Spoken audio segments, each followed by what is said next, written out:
Faltan pocas horas para que se cumplan 10 años del brutal asesinato de José Luis Cabezas, y a pesar de los muchos homenajes que se harán, el tiempo parece haber diluido el interés y la atención sobre un caso que casi todos juramos no olvidar jamás. Cabezas ausente es un trabajo especial en el que vamos a repasar la historia de uno de los crímenes más impactantes de la Argentina reciente. Un crimen que conmovió y movilizó a toda una sociedad, pero que hoy tiene a sus principales responsables en libertad. Cabezas, ausente, la primera parte del trabajo de Miriam Lewin.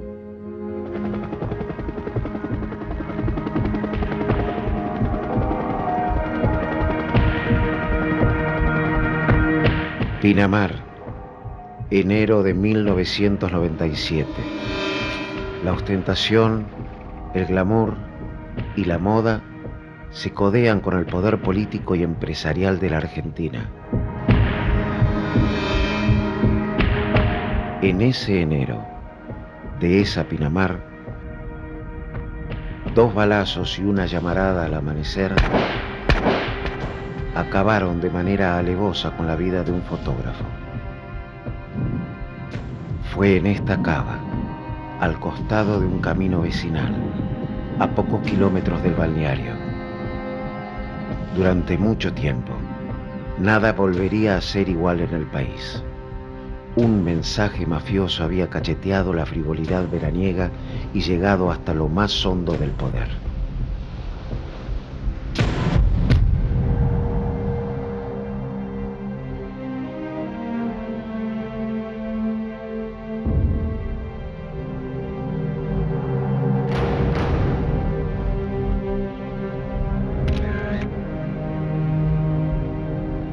Carlos Menem iba por su 8º año en la Casa Rosada y buscaba la reelección. A su alrededor, las millonarias privatizaciones habían multiplicado los buenos negocios y las grandes fortunas, pero también habían provocado enfrentamientos e intrigas. En ese contexto, el empresario Alfredo Yabrán aparecía como el personaje más enigmático y poderoso del establishment. Creo que la mejor definición de Yabrán la dio él mismo, ¿no? Cuando le preguntaron qué era el poder, y él dijo que el poder era impunidad. La envergadura del enigma que Yabrán construyó a su alrededor lo hizo irresistible para la curiosidad periodística. Las primeras averiguaciones, que fue la primera nota que publicó la revista y fue una de las primeras que se publicó en el país sobre Alfredo Yabrán, estaba relacionado a este grupo de empresas que manejaban el aeropuerto de Ezeiza, y bueno, y a partir de ahí empezamos a hacer una reconstrucción de la vida de Alfredo Yabrán, de sus relaciones de la época de la dictadura militar, sus relaciones económicas, cómo vivía del Estado y cómo lucraba a través del Estado.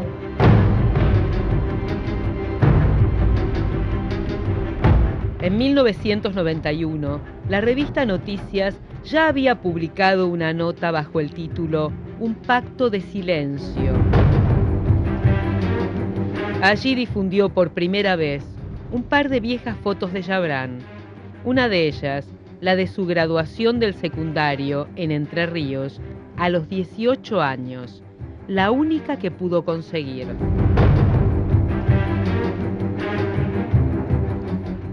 Con el tiempo, el empresario tuvo un par de encuentros con la revista, pero siempre con la condición de que no hubiese fotógrafos. En una de ellas es donde les dice a los periodistas que lo entrevistaron que sacarle una foto a él era como pegarle un tiro en la cabeza, y donde se jacta de que ni los servicios de inteligencia tenían fotos de él, ¿no?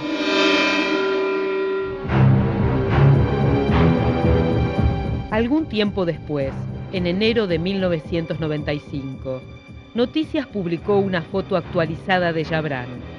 El empresario aparece en medio de una muchedumbre que mira fuegos artificiales. Pero esa foto no era muy buena. Los datos para esa foto las consiguió José Luis.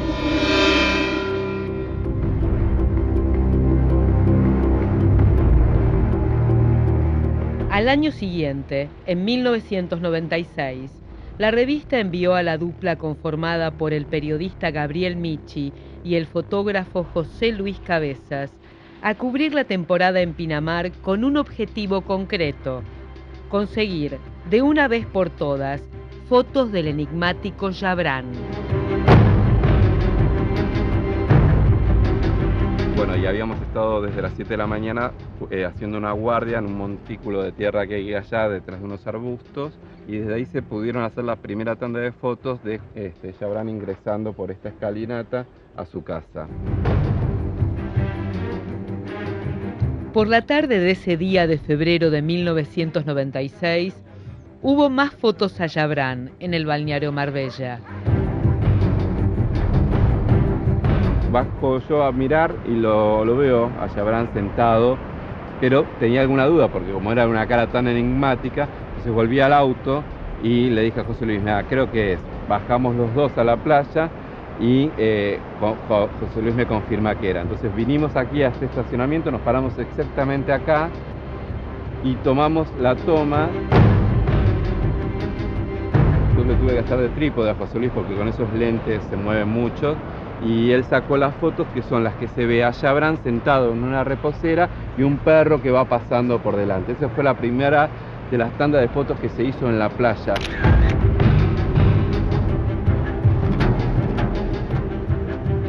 Y al otro día volvimos, alquilamos una carpa y es Cristina, la viuda de José Luis, la que posa con unas amigas haciendo que le sacan fotos a ella y en realidad le sacan las fotos famosas de Chabrán que ilustraron la tapa de noticias y que le pusieron rostro a Chabrán.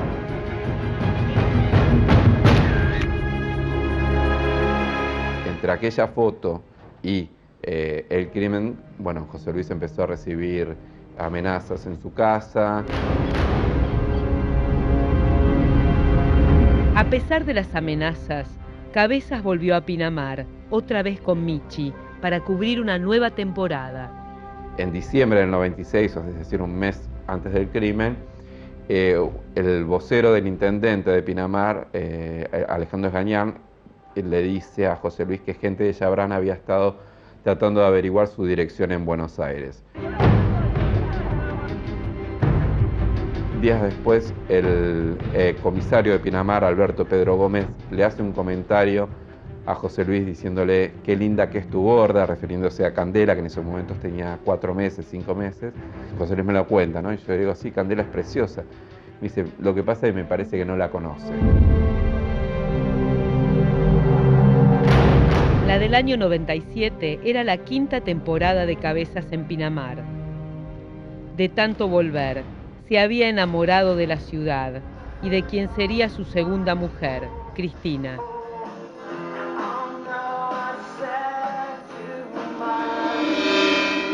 Ese año no quería ir, ese año no quería ir. ¿Por qué cree que no quería ir? Por eso, porque estaba amenazado. Estaba amenazado y ese año no quería ir. Para mí tenía miedo. Era muy miedoso, pero cuando había que hacer cualquier cosa lo hacía.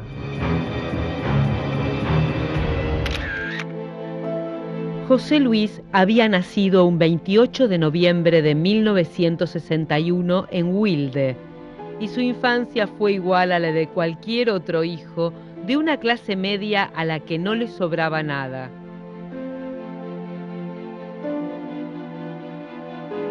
Era el tipo más alegre que he visto en mi vida.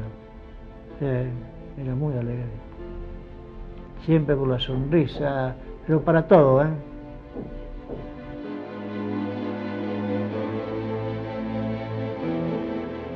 Él empezó a sacar fotos en una plaza y él amaba eso. Yo me acuerdo que cuando estaba estudiando nos sacaba fotos a nosotros. Yo estaba embarazada de mi primer hijo, que era insoportable, porque aparte era la perfección. Tenías que estar como él quería, ¿viste? Tenía que estar perfecto. Y él lo amaba, él a su laburo lo amaba. Al señor ministro de Economía, ingeniero Miguel Uno de sus primeros logros periodísticos fue la última fotografía en vida del ministro de Economía Miguel Ángel Roig, a la salida de una recepción en la Embajada de Francia.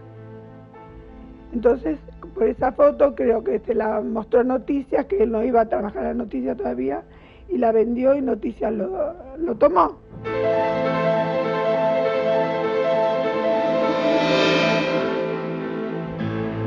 Gabriela, ahí se hizo la noche del 24 el cumpleaños de Andriani. Exacto, ese es el quincho de la casa de Andriani, donde estaba ambientado todo con un ambiente marinero y donde fue que se hicieron las últimas fotos, donde se lo ve a José Luis y que hizo José Luis esa noche, ¿no? Ustedes habían venido con el auto que usaban, con el Fiesta. Con el Ford Fiesta llegué manejando yo. Cuando pasamos por esta calle, lo que ocurrió fue que estaba todo lleno de autos. Entonces yo estacioné, paré acá, José Luis bajó del vehículo y entró, me esperó en realidad acá, pero acá justamente estaba el ingreso al quincho para poder ir a la fiesta. ¿Cuántos se quedaron en la fiesta? Y yo me fui alrededor de las 4 de la mañana, José Luis se quedó hasta, según el último registro que hay, 5 y 10 de la mañana, sale él, lo ven salir justamente de por esta escalera, que lo ve un fotógrafo de la revista Caras, y es el último dato de un conocido, por lo menos, que lo ve salir. La última vez que lo ven salir a José Luis, lo ven salir de esta escalera. Esa noche, 2 vecinas denunciaron a la policía que había hombres con actitudes extrañas, rondando la casa del empresario Andriani, pero nadie acudió. Después, se sabría que se había ordenado una zona liberada para que los asesinos actuaran con tranquilidad. Ellos decidieron irse ahí y ir a esperarlos a José Luis a la puerta de la casa, que la tenían identificada porque Luna, que era un policía de Pinamar, nos había estado siguiendo y les había pasado los datos de dónde vivíamos.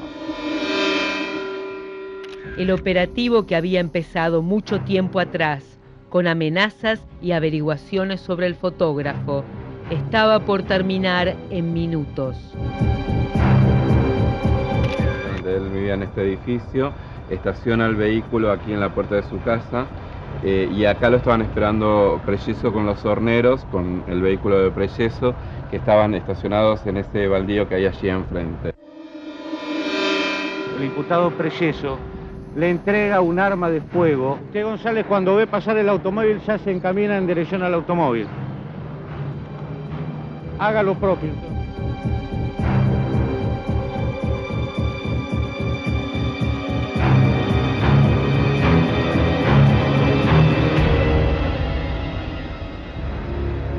La mañana del 25 de enero encontró a Gabriel Michi buscando a Cabezas por toda Pinamar. José Luis no había vuelto a dormir a su casa y nadie lo había visto. Como de pasada quedaba la comisaría, voy a la casa de Gómez y le digo, ahí me recibe Gómez, le digo, mire, estoy buscándolo a José Luis, que lo dejé ayer en la fiesta de Andriani y no lo vi más. Entonces me dice, no, pero yo no sé nada. Me dice, ¿y en qué autos se movían ustedes? Le digo, en un Ford Fiesta blanco. Y entonces se queda y dice, ¿y era tal patente? Y yo la verdad la patente no me la acordaba.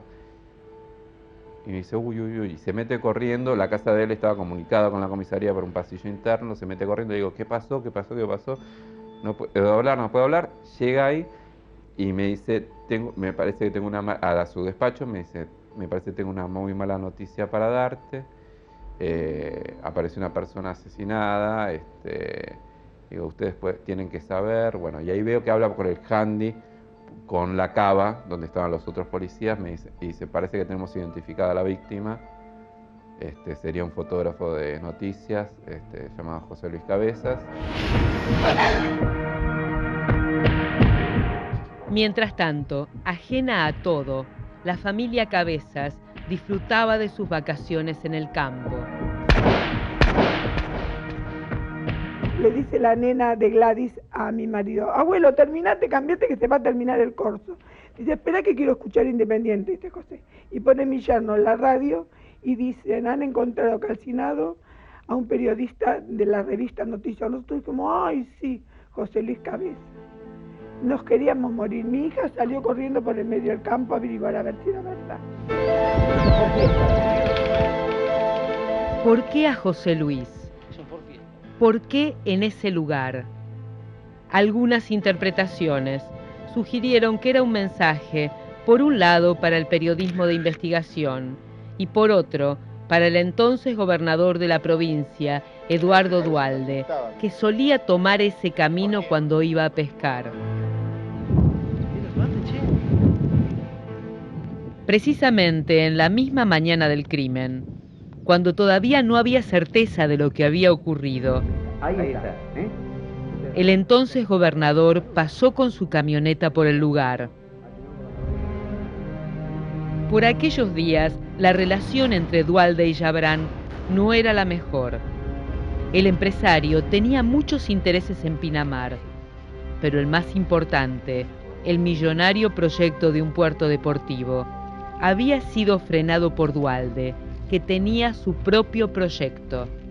Aparte de todo esto, hay que decir también que en ese momento en que ocurre el crimen de José Luis Cabezas, Duhalde estaba peleadísimo con Menem, quien era presidente de la nación. Y en cierta medida la pregunta que siempre quedó flotando, que incluso la planteó Domingo Cavallo, era si Chabrán era Menem, si Menem era Chabrán. Muerto Cabezas, la presión social para encontrar a los culpables fue incontenible.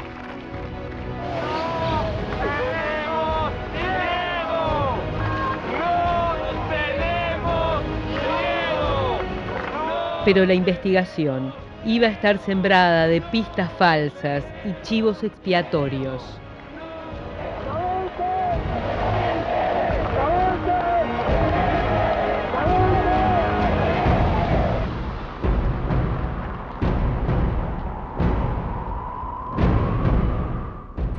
Durante los primeros 5 años posteriores al crimen, José Luis Cabezas estuvo presente. En las calles, en los medios, en la gente. Fue el tiempo del control público sobre una investigación judicial que igual tuvo de todo. Pistas falsas, testimonios truchos y un intento permanente por ocultar la identidad de los verdaderos responsables. Los segundos 5 años fueron el tiempo de la ausencia, del olvido y de la oportunidad para que los responsables directos del crimen hoy estén en sus casas. Cabezas, ausente, la segunda parte.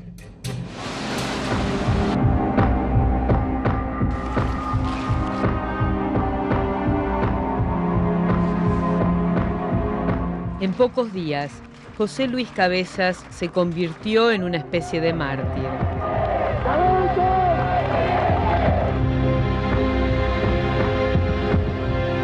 ¿Cree usted que tiene algún tipo de connotación política? No sé, hasta que no se termine la investigación, no creo que sea así, pero de todos modos... Los responsables de llevar adelante la investigación judicial sintieron la presión popular.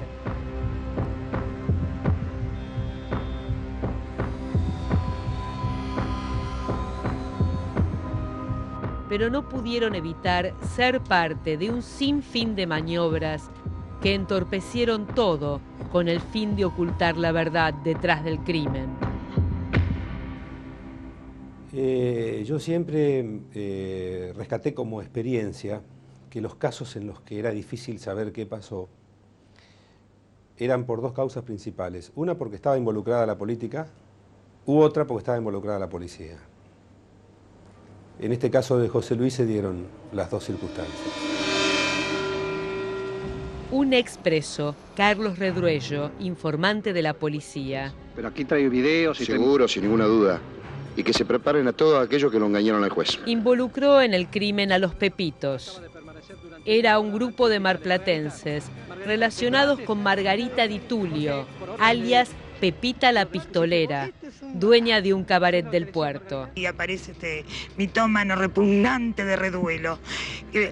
Fue una de las más burdas acciones de distracción.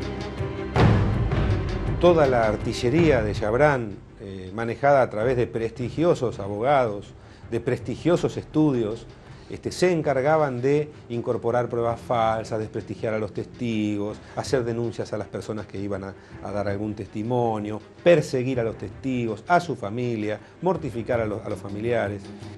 ¡Cabeza! ¡Detente! La sociedad Interamericana de Prensa ha condenado el asesinato de un periodista de la revista argentina. La verdad demoró, pero no se pudo evitar que saliera a la luz.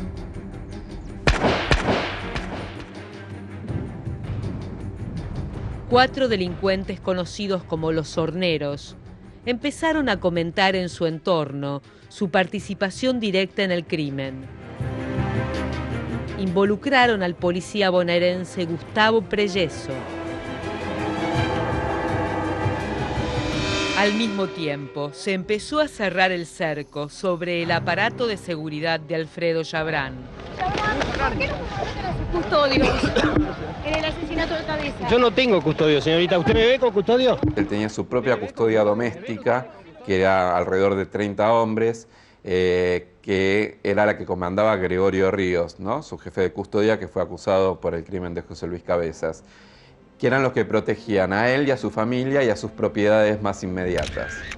Y por otro lado estaba la otra estructura de seguridad, la de las que tenían que proteger a sus empresas, de la cual se calcula que era un ejército de alrededor de 630 personas. La cúpula máxima de esta estructura eran ex represores de la ESMA, Dinamarca, Dondatiga, del Tigre Acosta. Lamento muchísimo el caso Cabezas. ¿Qué le causó la foto de Cabezas en el verano Pinamar? ¿Sabrán? ¿Tendrá que volver a declarar? No lo sé si voy a declarar. Hacia mediados de 1997, poco quedaba ya del empresario discreto y desconocido que había hecho fortunas. En medio de las acusaciones, Chabrán fue recibido el 27 de junio en la Casa Rosada.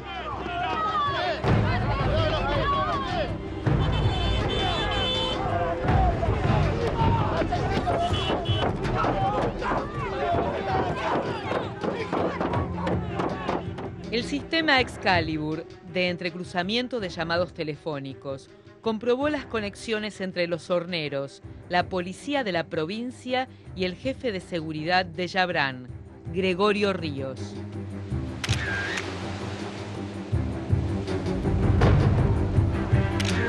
La estructura del crimen se clarificó y los roles de cada uno de los responsables quedaron en evidencia. Gregorio Ríos, instigador, jefe de seguridad de Alfredo Chabrán. Gustavo Preyeso, ex policía de Pinamar, autor material. Disparó 2 veces contra Cabezas y contrató a los Horneros. Los Horneros, Horacio Braga, Miguel Retana, José Luis Auge, Sergio González. Partícipes primarios. Secuestraron a Cabezas y lo llevaron a la cava. Sergio Rubén Camarata, partícipe primario, policía de Valeria del Mar, dio alojamiento, dinero e inmunidad a los Horneros. Era el nexo con Preyeso. Aníbal Luna, partícipe primario, policía de Pinamar, reunió información sobre José Luis. Señaló a la víctima. Silvia Belauqui, esposa de Preyeso, hizo falsa denuncia del robo del auto que se usó en el secuestro. Su declaración, cuando ella se quiebra ante la justicia, fue un elemento fundamental porque a partir de eso se pidió la captura de Alfredo Chabrán.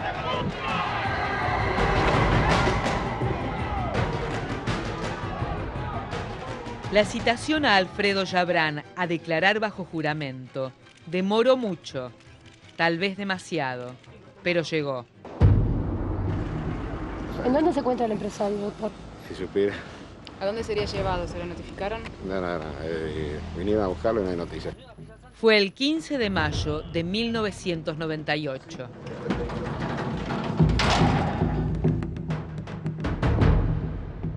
Cinco días más tarde, pasó lo que nadie esperaba. Pasó lo que muchos aún consideran increíble. Alfredo Chabrán decidió quitarse la vida. Se suicidó en una estancia de Entre Ríos. Se disparó un balazo en la boca cuando estaba a punto de ser detenido. Pero ha quedado en claro este día cuán cerca del poder puede estar el horror. Para explicar su decisión, Chabrán dejó una carta. Señor juez, quiero expresarle mi decisión de quitarme la vida. Ante la imposibilidad de seguir sufriendo y haciendo sufrir a todos mis seres queridos, esta patraña montada, quién sabe con qué diabólico fin y sin garantía jurídica que permita soñar que al final la verdad triunfe. Siempre creí en la justicia, di todas las respuestas y pongo de... Mucha bronca sentí, porque yo dije, bueno, acá perdemos algo que para nosotros era muy valioso, que este tipo... Pero por otro lado, era... qué sé yo, era lógico. El tipo no se iba a entregar a la justicia. El juicio fue histórico y se hizo en tiempo récord. Algunos de los testimonios que se escucharon fueron escalofriantes. Le digo a Cabeza que baje. Paradito veo que Preceso saca un arma. Me dice que lo apunte en el momento que lo hace arrodillar. Y Preceso toma la actitud de ponerle el arma en la sien. Cuando lo miro que toma esta actitud, Castilla 2 veces en falso. Y escucho la explosión del disparo, ¿no?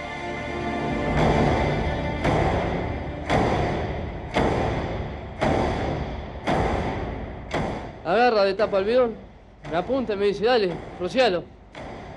Digo, no, ¿qué vas a hacer? Dale, rocialo, que lo vamos a prender fuego. Y hace un chispazo y la expansión del fuego hizo un fogonazo.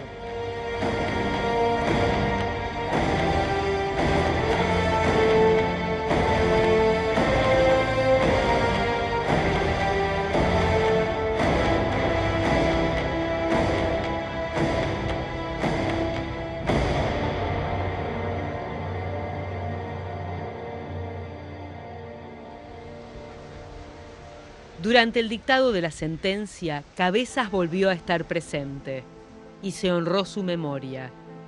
Pero tiempo después empezó la era de la ausencia y del olvido. El Tribunal de Casación Penal redujo las condenas de los culpables. Así, a Ríos le redujo la reclusión perpetua a 27 años. Se le computó el 2 por 1. Y la pena quedó en 13 años y medio. Salió por buena conducta, con los 2/3 de esa condena, aproximadamente 9 años. Una vez que la presión de la gente y de los periodistas aflojó, y vino la parte de las apelaciones y del trabajo de la Cámara de Apelaciones, y el imperio Chabrán, aún Chabrán muerto, siguió trabajando para liberar a su gente, en un fallo que realmente es una vergüenza para el país. Gregorio Ríos vive hoy en esta confortable residencia de la zona de Martínez. De manera inexplicable, pudo salir del penal sin la pulsera electrónica que se le exige a cualquier preso en su condición y que debería controlar sus movimientos. Lo curioso es que antes que él había 37 detenidos en la lista de espera para salir. ¿Qué reacción le produjo que saliera y volviera a su casa? Un asco y un odio. Aunque me dicen que no tengo que tener odio, a mí me revuelve el estómago. No odio, bronca, rabia, tengo mucha rabia. El artífice de la liberación de Ríos fue su abogado, el prestigioso profesor Jorge Sandro. ¿Y de dónde vienen los fondos para pagar la defensa La de única Ríos? lógica o es que Ríos haya hecho mucha fortuna estando al lado de Chabrán o que la gente vinculada a Chabrán todavía le siga pagando la defensa. Lo cierto es que todo da a pensar que el silencio de Ríos lo que vale millones. Hoy solo Gustavo Preceso sigue en la cárcel. He llorado tanto. He llorado tanto. No te imaginas lo que he llorado yo.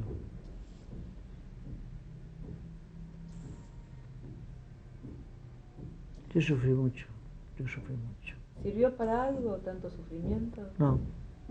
¿Por qué? Sirvió para algo, sí, para algo sirvió. Para no tener mal a mi hijo y muriéndonos de a poquito nosotros.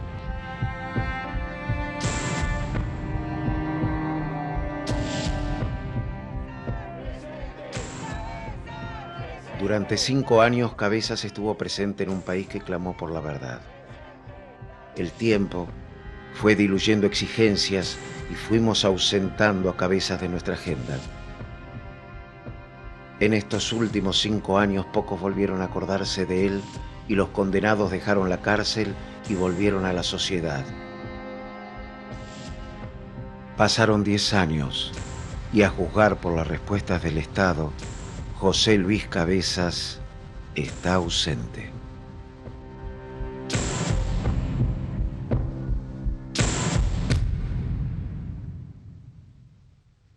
En el corazón de los que lo amaron, José Luis sigue estando presente. Está presente en sus padres, sus hijos, su hermana, sus mujeres, sus compañeros, sus amigos, sus colegas. Pero para la justicia, para el Estado, su nombre es hoy una ausencia. Mañana vamos a ver el testimonio de Cristina, su última esposa, desde su exilio en España. ¿Por qué se fue hace 7 años? Cómo creció Candela, la hija que apenas tenía 5 meses cuando asesinaron a su padre. Falta apenas unas horas para que se cumplan 10 años del crimen. No nos olvidemos de lo que pasó. No nos olvidemos de José Luis Cabezas.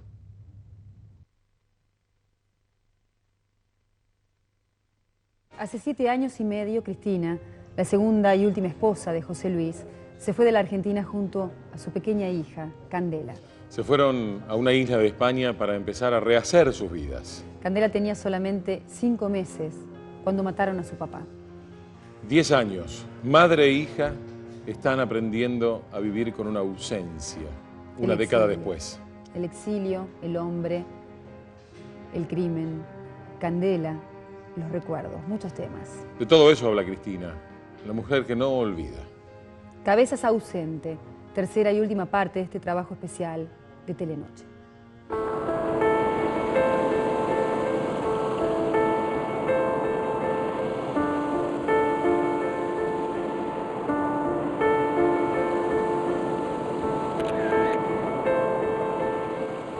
¿Por qué te fuiste de Argentina, Cristina? ¿Para tomar oxígeno? Sí, en cierta forma necesitaba un poco de distancia, porque Candela estaba creciendo y tenía que tomar la decisión de decidir dónde quería que creciera, si en Pinamar, donde hay mucha gente que participó y que está viviendo ahí, que tienen sus hijos, que no tienen la culpa, pero mi hija tenía que compartir escuelas, tenía que compartir y agobio también. Un poco también quería recuperar mi identidad. Yo pasé de ser Cristina a ser la viuda de Cabezas, que no me pesa, ¿no? Pero necesitaba que mi hija me viera como su mamá y no como... Necesitaba que Candela empezara a crecer como Candela.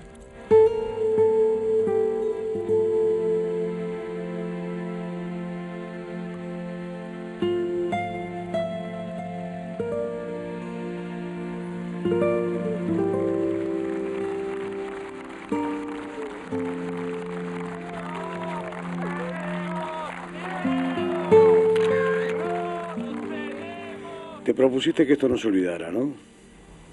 Me propuse recordar, que la gente lo recuerde y lo tenga presente para que no vuelva a pasar. Para que tomemos conciencia de que lo que pasó es porque el país está mal, porque no hay justicia, porque cada uno hace lo que quiere y el que más tiene se cree con derecho a hacer lo que quiere, y si a alguien le molesta, está visto y comprobado que con 2 tiros desapareció el problema.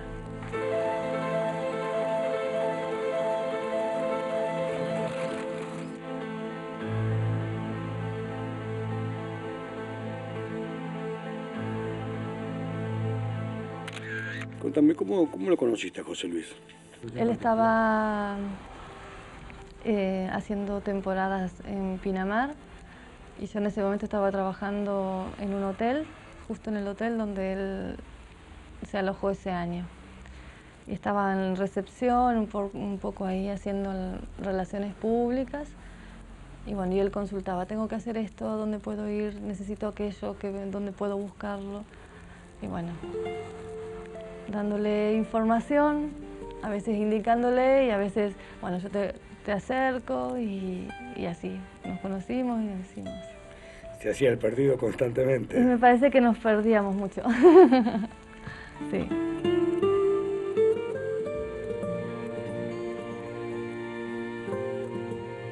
¿Le gustaba Pinamar? Sí.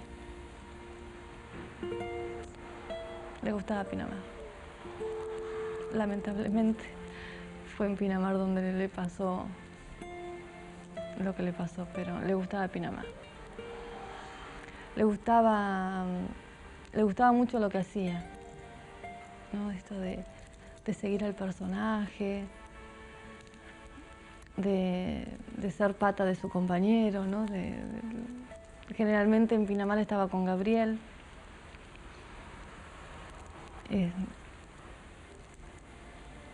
Sí que le gustaba.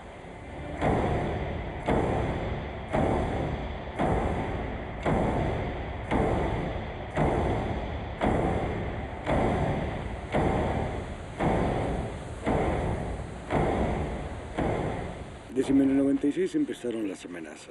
¿Cómo eran? ¿Eran por teléfono? ¿Eran cuando José Luis no estaba? Me asusté mucho cuando este señor me dijo que sabía dónde vivíamos. Sé dónde vives y los horarios.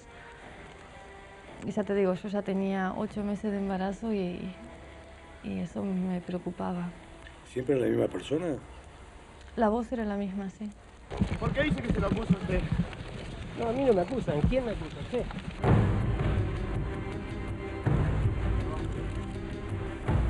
¿Cómo te enteraste del suicidio de Jabrán?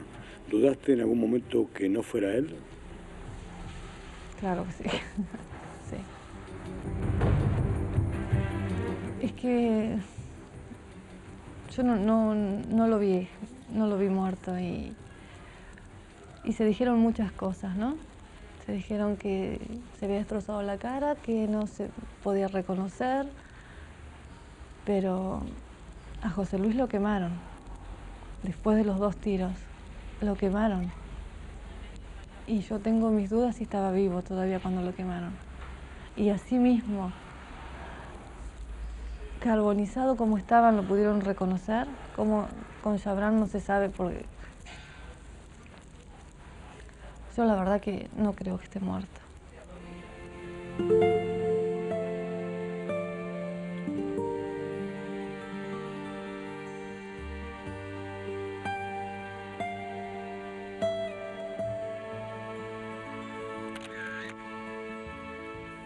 ¿Cómo fue el embarazo de Candela, Cristina? Bueno, fue mi único embarazo, así que fue muy especial. Bueno, yo soy un poco quejica, así que cualquier cosa estaba ahí, ¿no? Que si los vómitos, ay, bueno, que ya van a pasar, pues eso es muy mañosa, me parece. Pasa que duró poco toda esa etapa, porque nació Candela y casi no la pudimos disfrutar juntos, ¿no? Fue una etapa muy cortita. Pero supongo que cuando la miras a Candela uno transfiere muchos sentimientos, ¿no? Y muchas cosas, ¿no? Son abrazos que uno extiende, ¿no? Candela convivió con su papá 5 meses.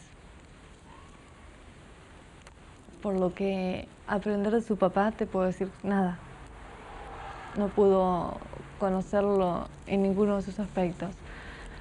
Pero a veces hablas con ella y es tan terminante en sus decisiones, es tan constante en sus cosas que parece que hubiera vivido pendiente de su papá, ¿no? Es igual. ¿El qué? Ese gesto que hace es muy de ella. Es de carácter fuerte y tiene una mirada que a veces no dice nada, pero no dice verbalmente, pero se pone así y lo dice todo. Y José Luis a veces lo dejaba sin palabras por determinadas cosas y él miraba y ya era suficiente, ya sabía lo que quería decir.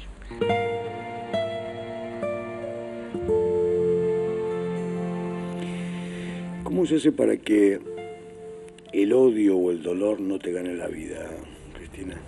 No lo sé. No lo sé.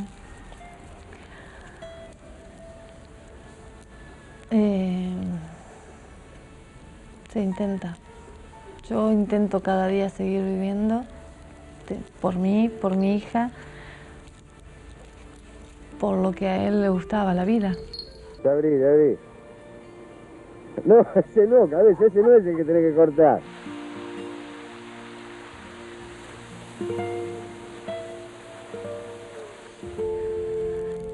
Y por mi hija siento mucha bronca porque no tuvo tiempo de conocerlo, ¿no? Nada, no pudo. Entonces, eso me da...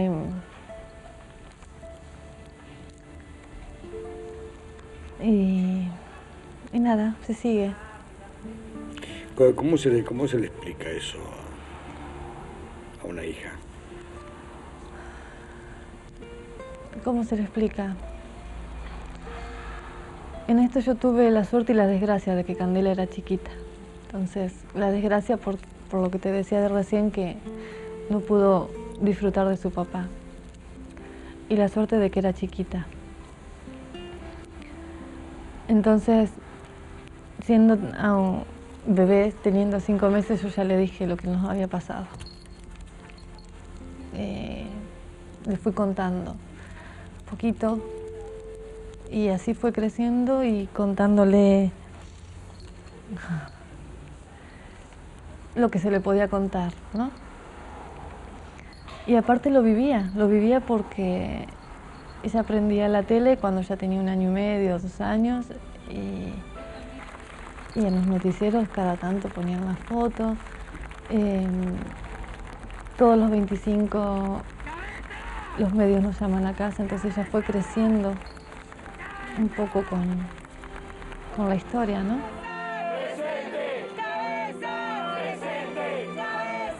Y Candela lo veía por la tele y cuando escuchaba Cabezas Presente, ella decía, ¿cómo te llamas? Me llamo Candela Cabezas Presente. Sí. No puedo dejar de pensar en lo que pasó ese día y, no, como decía el padre, ¿no? Todo...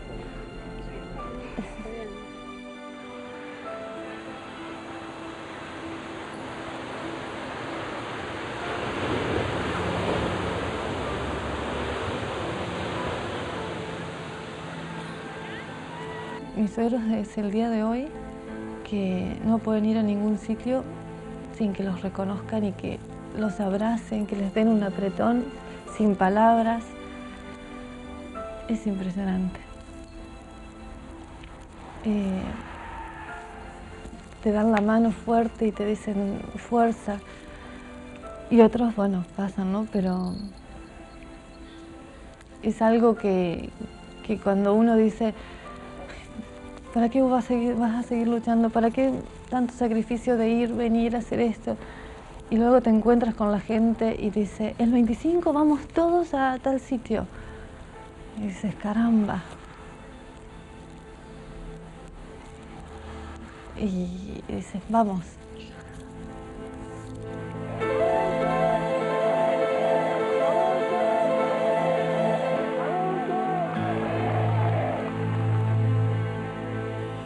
¿Por qué crees que se redujeron tanto las condenas? Por este bendito sistema del 2x1, ¿no? Porque también hay mucha gente implicada, también hay mucha gente con mucho dinero. ¿Por qué cree que lo incriminaron? Malignamente mal incriminado y no sé quién. Ríos podría quedar en libertad. Ríos está en la casa. Para mí eso es estar en libertad, ¿o no? Cumplir una condena se cumple en la cárcel y sin privilegios, Pero él está en su casa, bajo la custodia de su señora.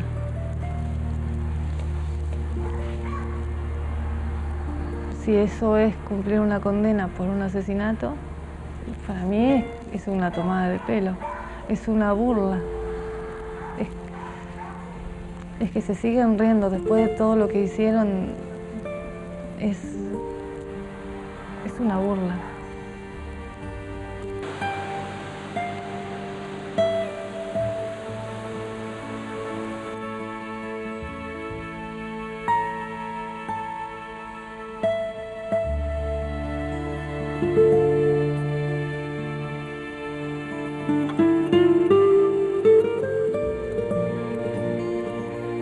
Sería muy imprudente de mi parte que me mostraras la foto más linda que tenés con José Luis.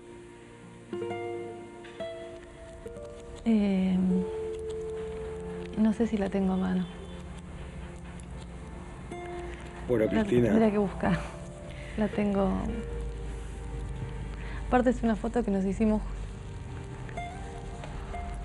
Bueno, es una foto muy bonita. La tiene Candela, la foto. Bueno. Porque fotos de ella con su papá no tiene. Entonces tiene una foto nuestra. Esta es la que tiene Candela en su cuarto. Porque ahí está como a él más le gustaba estar. Relajado, tumbado cerca del mar. Esta es una de las últimas fotos de esa noche, del 25, la madrugada del 25. Un ratito antes de irse de la fiesta. Y así estaba vestido.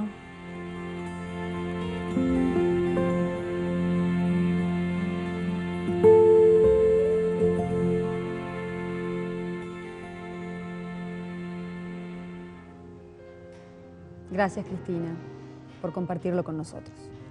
Las fotos que sacó y las fotos que le sacaron mantienen viva la memoria de José Luis. Aquello que fue su trabajo y también su pasión es lo que hoy alimenta los recuerdos de su familia, de sus compañeros, de sus amigos y de todos los que decidimos no olvidarlo. Pero pasaron 10 años y los principales responsables del crimen están en sus casas. Por eso, a pesar de las fotos y del esfuerzo de los que juramos no olvidar, para la justicia, Cabezas está ausente.